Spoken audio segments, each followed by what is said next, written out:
I'd fallen asleep, cuddled between two of the men I loved most, with one arm flung across their naked bodies so I could touch the third. All three of them were warm when I fell asleep, but when my phone woke me hours later, only two of the bodies in the bed were still warm. The only vampire in the bed had died when the sun came up a mile over our heads in our nice, safe cave of a bedroom.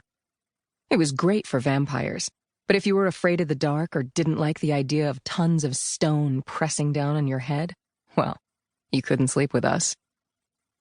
I scrambled over Nathaniel's almost fever-hot body for my phone, which was plugged in on the bedside table.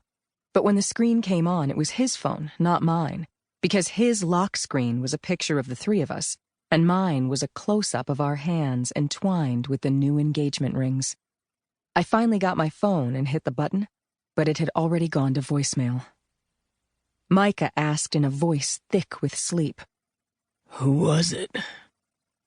I squinted at the bright screen in the very dark room and said, "I don't recognize the number, or, hell, the area code. I think it's international. Who the hell would be calling me from out of the country?" Nathaniel snuggled against the front of my body, burying his face between my breasts as he tucked himself lower under the covers. He mumbled something, but since he was both the heaviest sleeper and most likely to talk in his sleep, I didn't pay much attention. "What time is it?" Micah asked, his voice less sleep-filled and closer to awake. 5 a.m., I said.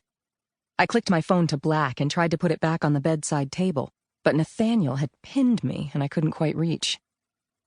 "We've only been asleep for 3 hours, he said, in a voice that was starting to sound aggrieved.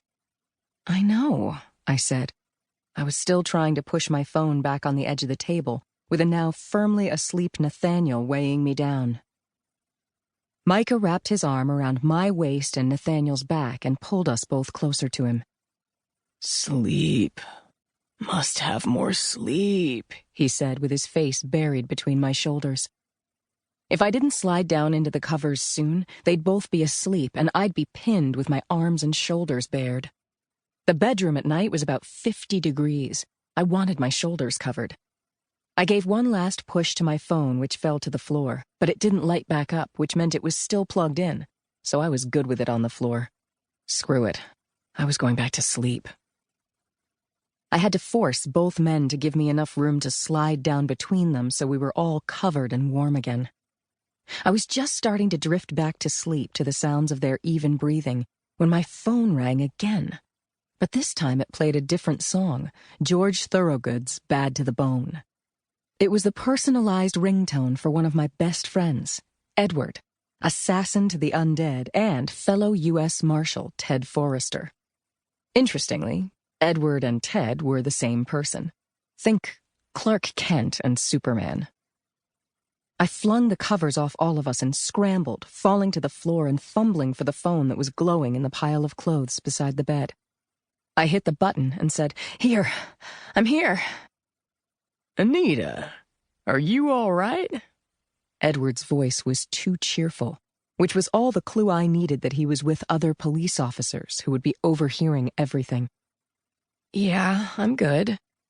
You sound awfully chipper for 4 a.m., I said, trying not to sound like I was already getting cold outside the body heat of the bed. I started to fumble in the clothes pile for something that was mine, but kept coming up with just the guy's clothes.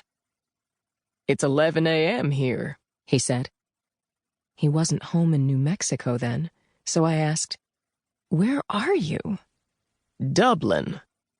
"Dublin what?" "Ireland," he said. I sat naked and shivering on the floor, scooping through the pile of clothes around me like a bird trying to make a nest, and tried to think. I failed, so I asked, "Why are you in Dublin, Ireland?" "For the same reason I'm calling you, Anita." "Which is?"